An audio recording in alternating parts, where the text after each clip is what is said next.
Good morning students. आज आम किसी प्रश्न उत्तर करवा। पूर्व क्लास रे आमे विभिन्न मॉनिटर रो ना जानी एवं कीबोर्ड विषय रे पढ़ी एवं विभिन्न की रो ना मध्य जानी ताहेले सही दुईटी पाठर आज आमे किछि प्रश्न एठी करिबा, तार उत्तर आमे बाहर करिबा। चलो प्रथमे जानिबा शून्यस्थान पूरण कर। आमे डैश साहाय्य कंप्यूटर ठारू फलाफल पाइथौ। पिला माने आमे कहा साहाय्य कंप्यूटर ठारू फलाफल पाइथौ।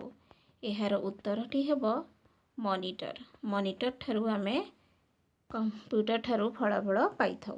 मॉनिटर रे कीबोर्ड रो बटन गुडी को कोन कहा जाय? कीबोर्ड रो बटन गुडी को की कहा जाय? डैश की कीबोर्ड रो सबुठारु लंबा की।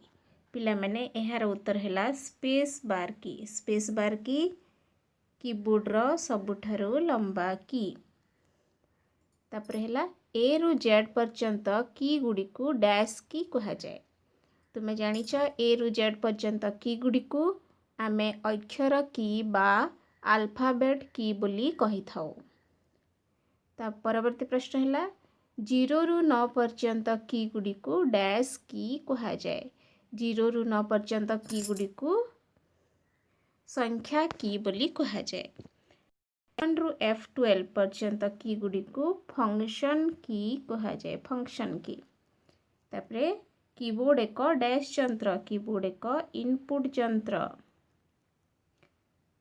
नेक्स्ट हैला मॉनिटर एक डैश यंत्र। मॉनिटर एक आउटपुट यंत्र। मॉनिटर एक आउटपुट यंत्र। कीबोर्ड रे डैश टी एरो की रही। कीबोर्ड रे 4 टी एरो की रही। मॉनिटर रे लेखा और चित्र गुड़िक विभिन्न रंगर देखा जाती। डैश मॉनिटर रे लेखा और चित्र गुड़िक विभिन्न रंगर देखा जाती। पिला माने यार उत्तर होची रंगीन मॉनिटर। रंगीन मॉनिटर रे लेखा और चित्र गुड़िक विभिन्न रंगर देखा जाती। परवर्ती प्रश्न को जीवा। जे कोनसी 5टी मॉनिटर नाम लेख। तल प्रश्न गुड़िकर उत्तर लेख अछि। एही प्रश्न गुड़िकर उत्तर आमे निज खातारे लिखिबा।